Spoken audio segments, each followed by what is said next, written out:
Welcome to the July edition of the RPAG Scoop. My name is Ashley Passo, the Senior Marketing Specialist here at RPAG, and I am your host for this month's RPAG Scoop. We're turning up the heat and shining a bright summer spotlight on some exciting updates. The clues are hot this month, new resources, new solutions, and some big reveals that you won't want to miss. So grab your shades and your magnifying glasses because we've got a case to crack and some announcements to uncover. To kick things off, we've got our very own RPAG insider Luke ready to dish out the latest and greatest. From new videos and resources to features you won't want to miss, Luke's segment is packed with intel. Let's see what's been happening behind the scenes. Thanks, Ashley.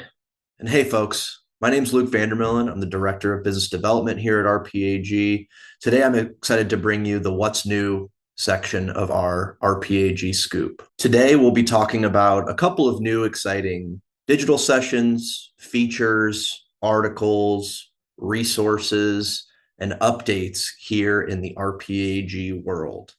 Again, as a reminder, feel free to follow us on all social media pages, whether it's Instagram, LinkedIn, X. We post regular updates on all of those different platforms. So stay tuned for updates there, as well as on the RPAG Advisor portal as well. If you're a visual learner like myself, one of the best ways to stay up to date on everything related to RPAG is by checking out our YouTube page. You can find the RPAG YouTube page by going to YouTube and typing in RPAG into the search bar, and you'll see the RPAG logo come up. And here's where you'll find videos of past webinar recordings, advisor testimonials, past conference sessions that we've recorded, and updates to the RPAG resources. This is a great way as well to stay up to date on how to use different reports and tools within the RPAG Advisor portal. So if you ever miss a webinar or another live event with RPAG, you can bet that we'll record it and post it on the YouTube channel for you and your team to catch up on later. Another great way to stay up to date with everything that's related to RPAG is the RPAG blog page.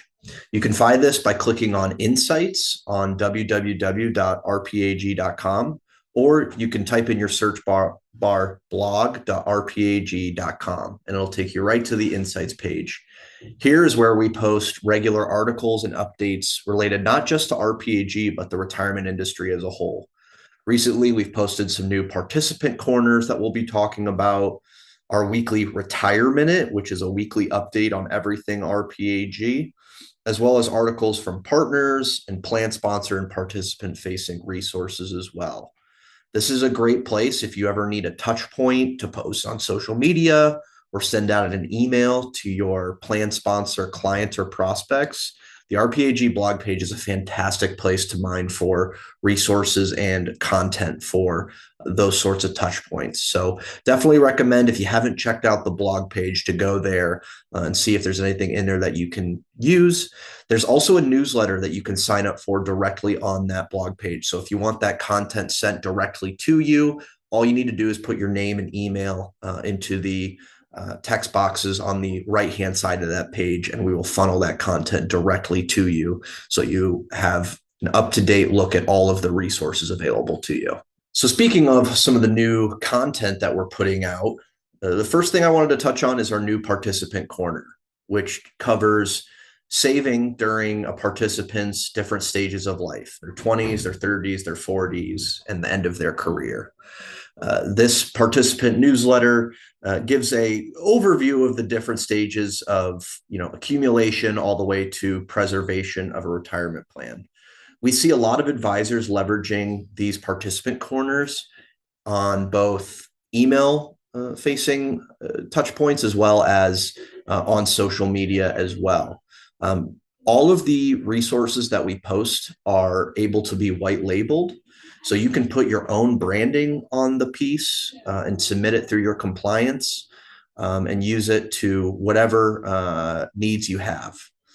So again, you can find this on the blog on RPAG, or you can find it in the Resource Center under Newsletters and Memos under Participant Memos. We have an even newer participant corner that was just released a few days ago about not leaving your retirement behind, aka what do employees do with their old retirement accounts when they leave one company and join another. This is a fantastic piece to provide a touch point on rollovers to participants if that's a part of your business.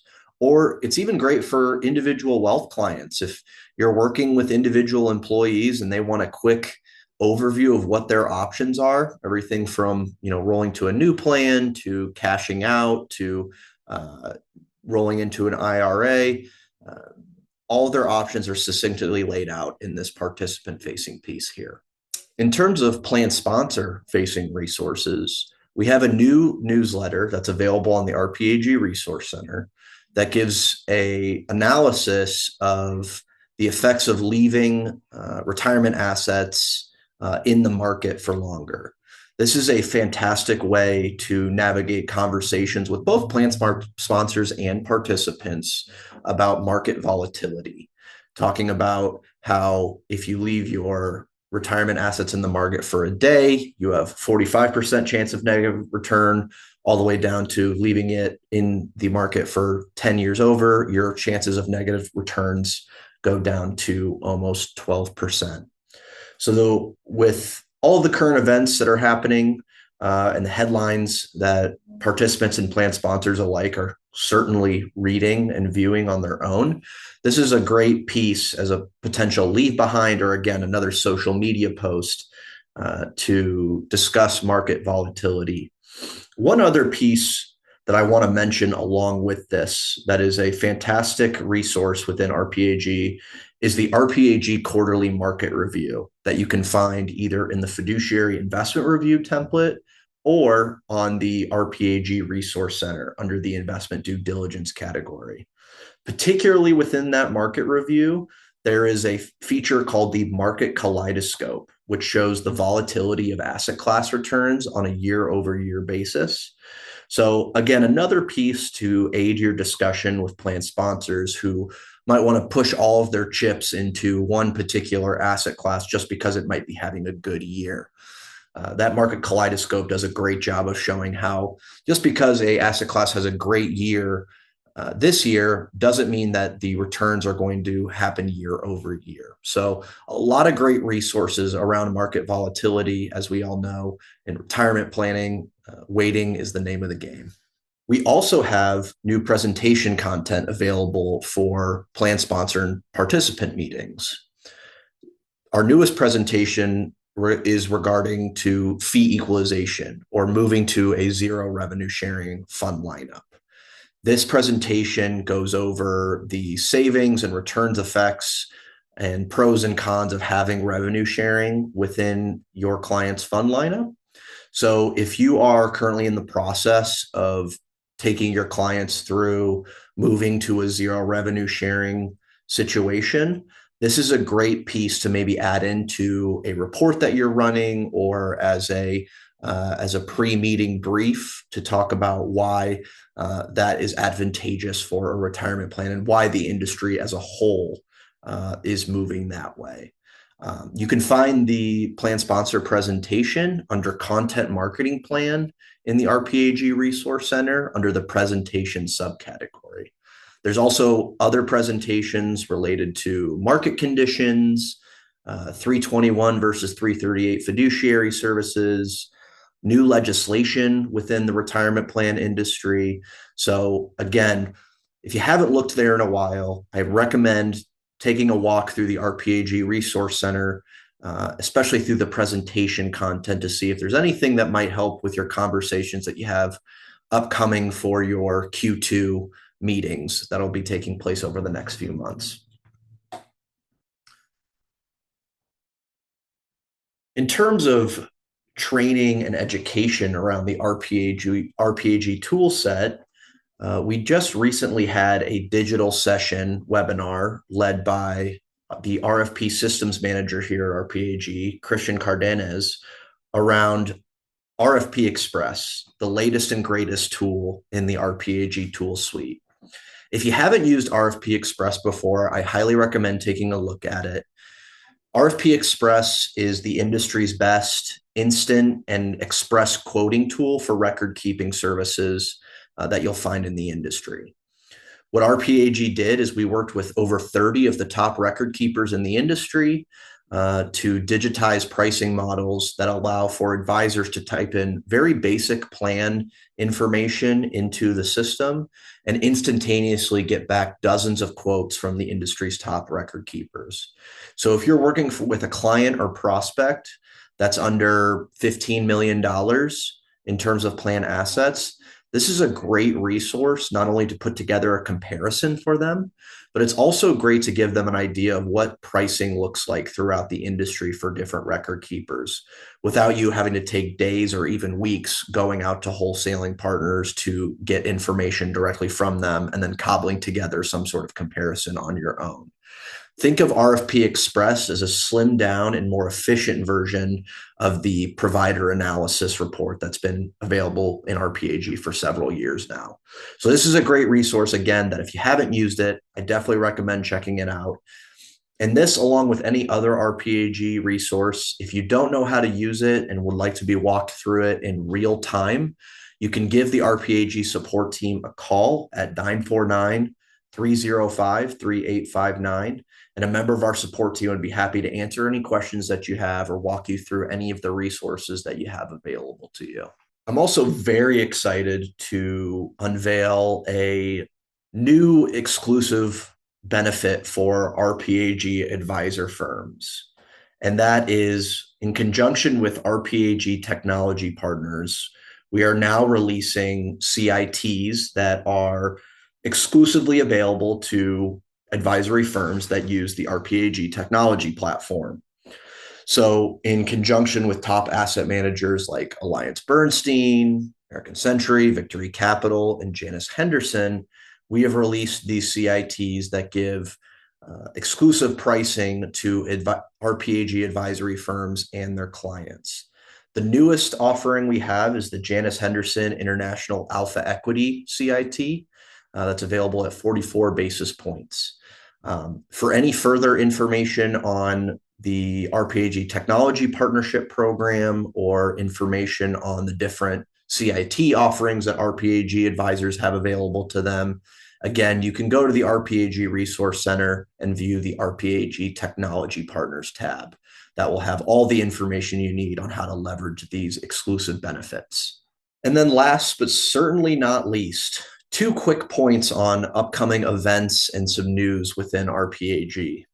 The first point, as we near quarter end here, I wanted to let everyone know that the 630 or Q2 2025 investment performance and scoring information will be available on the RPAG Advisor portal starting July 16th. So mark your calendars for the 16th to log in and start running your quarterly reporting. A quick pro tip from someone who's used the RPAG system for a long time is, if you're not familiar with batch reporting, that would be one to call the advisor service team on and learn how to use. Batch reporting allows you to run multiple fiduciary investment review reports at one time. The majority of RPAG advisors who are using the system to their fullest extent are heavily utilizing batch reporting. So if that's not a feature you're familiar with, definitely reach out to our support team. They'd be happy to teach you all about it.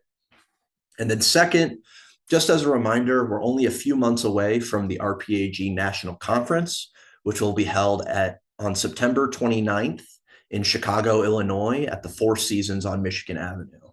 So we can't wait for a new and updated version of the RPAG National Conference and for several of you to join us there. So be on the lookout for information here in the upcoming weeks as we release more information on the agenda and registration info for the National Conference. And as always, we're here to answer any questions.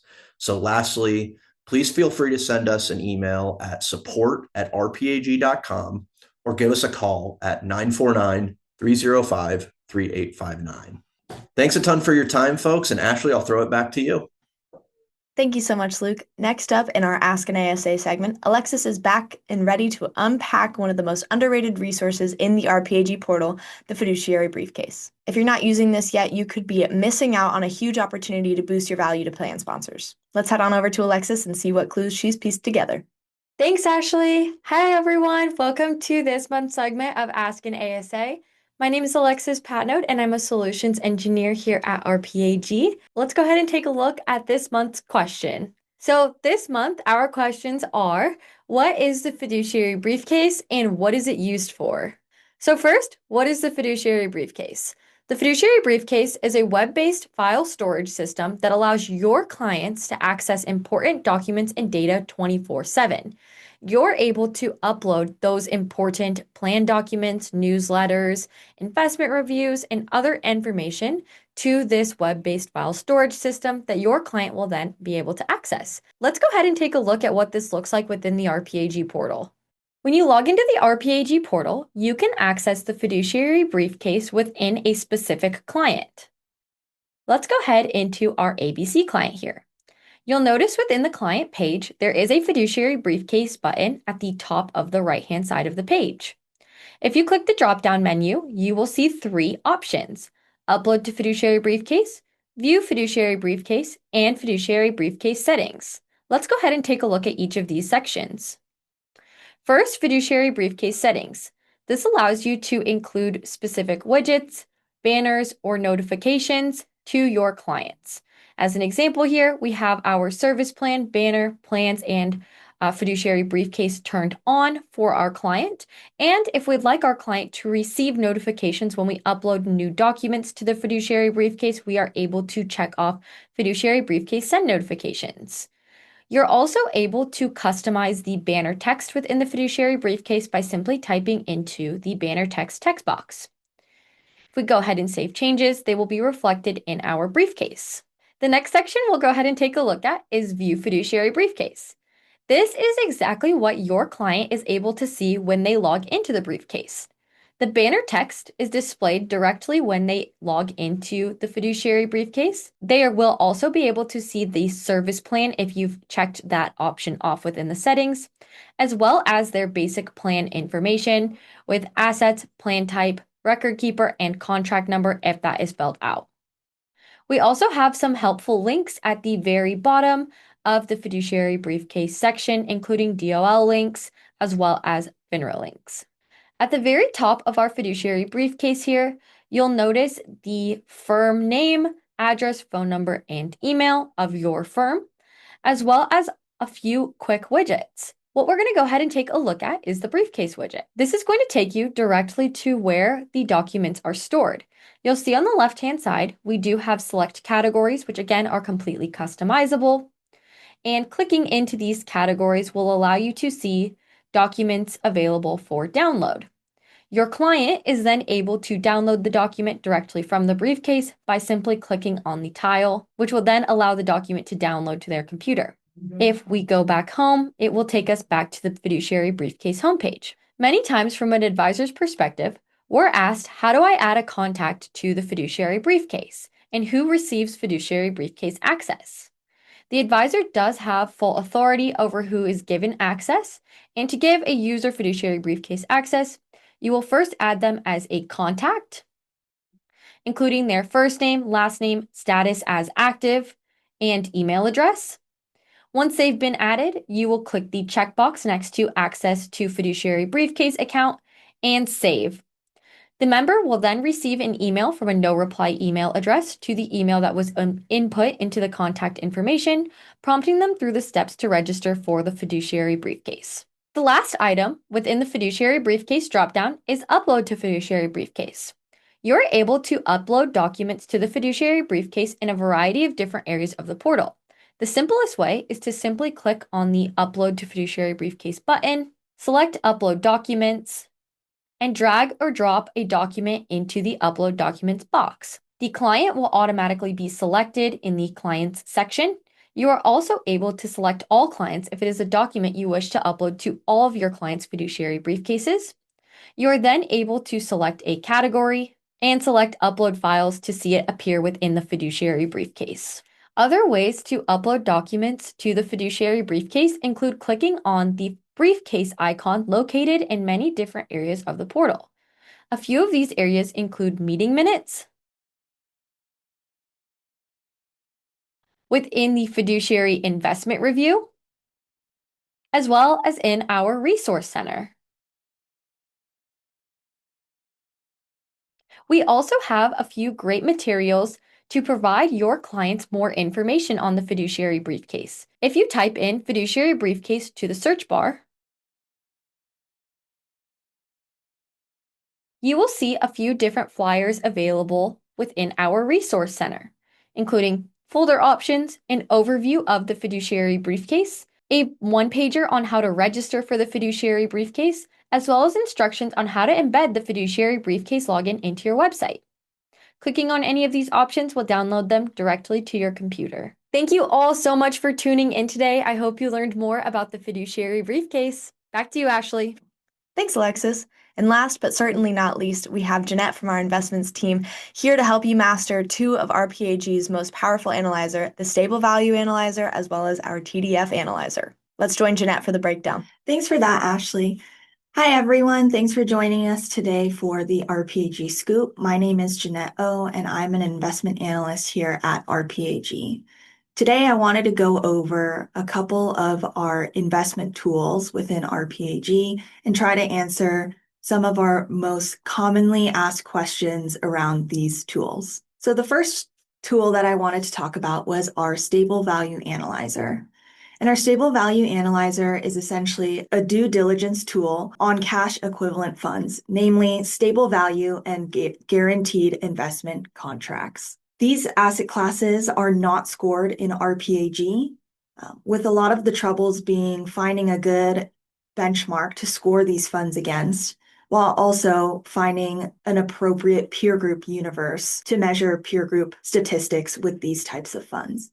And so to kind of handle that issue, what RPAG has done is create an additional tool called the Stable Value Analyzer so that you as the advisor are able to conduct some additional due diligence on these types of strategies. Within the Stable Value Analyzer, RPAG typically only includes the lowest cost share class with zero investment minimum, just because we know that with stable value and guaranteed investment contracts specifically, there could be multiple variations of each type of strategy. And so to prevent any clutter within the tool, RPAG tries to only include the lowest cost share class, or the share class of a fund that is most accessible to most advisors. The tool is updated on a quarterly basis, and submissions typically come in 30 days after quarter end, but can also take up to 60 days.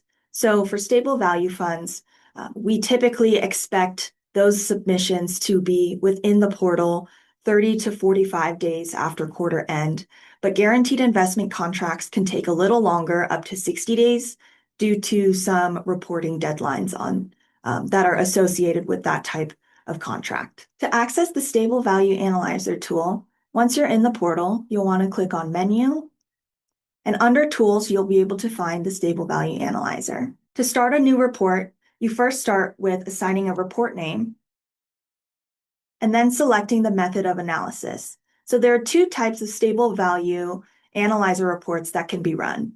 The first is a fit analysis, where you as the advisor would go into the tool and select certain criteria that you would like your stable value search to fit into. And the second type of report is a custom stable value comparison, where you essentially skip that first step and go straight to the list of funds that are available for the report. For the purpose of the demonstration, we'll be doing the fit analysis.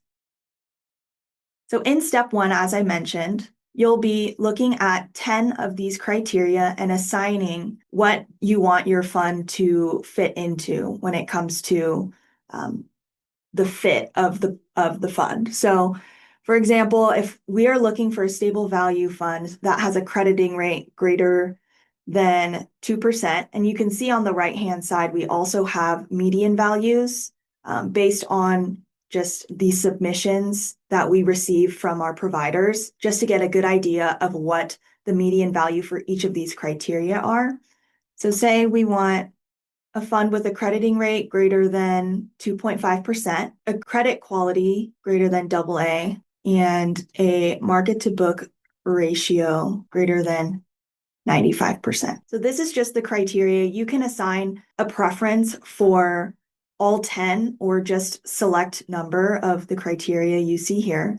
But once you have that, you'll save and move on to step 2, where you then see all of the funds that meet the criteria that you've assigned. So in here, it looks like this PIMCO and Invesco stable value meet all 10. So I'll select all the stable value funds that I would want to include in my report.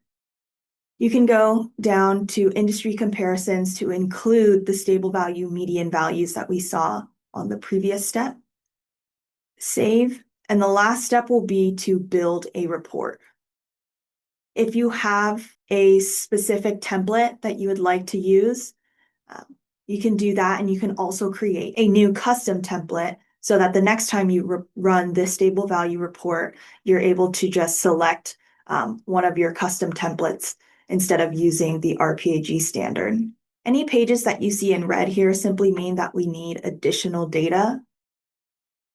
Participants invested. I'm just going to say that I don't think I need this, so I'm going to delete this from my template. Looks like we're still missing something from the title page. Once all of our pages look good and we don't see any more in red, we're going to go click Done and generate the report. Here is what our downloaded report looks like. The title page is all customizable. We kind of just skipped that step for today for demonstration purposes, but feel free to include also your company's logo as well as the client name.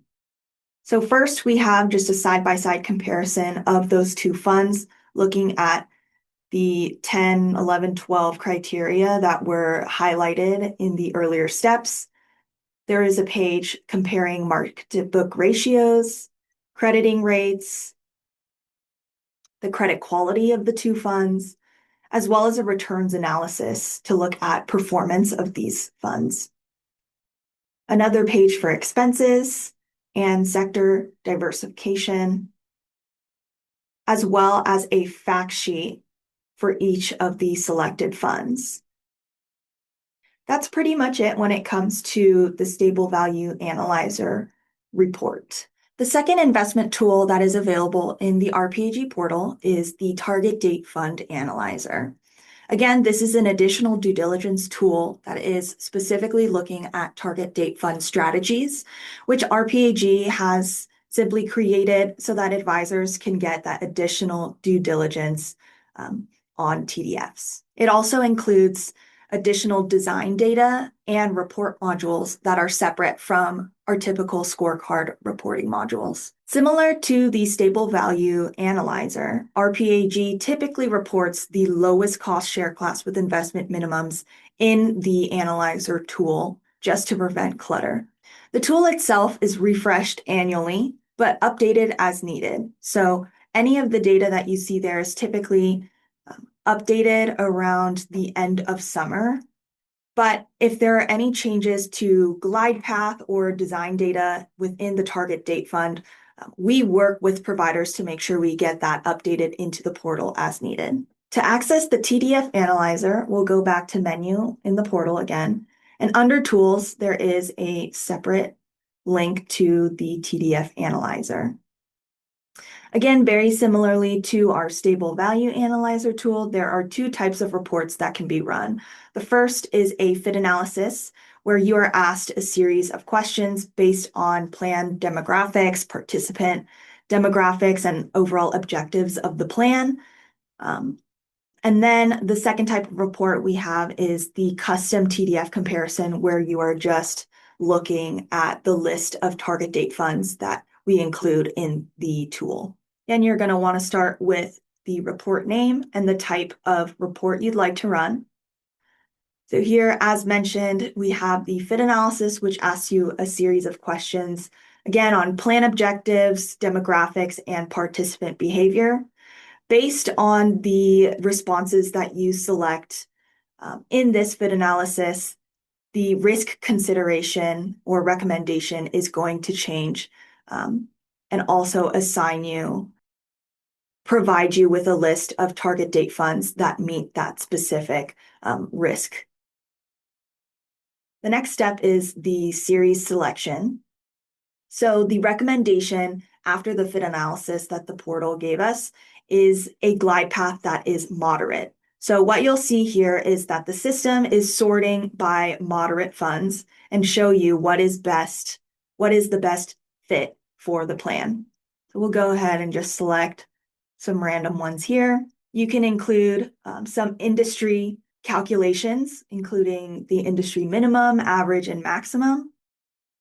Then the last step again we have is to build the report.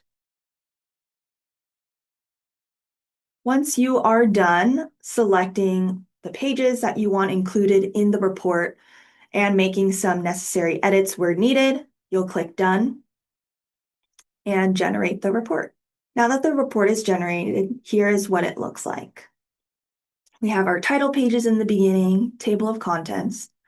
The first few pages look at target date fund education. We're just looking at what the differences in glide paths are, some risk categories, DOL tip sheet, which was really what drove us to build this tool within RPAG, the fit analysis.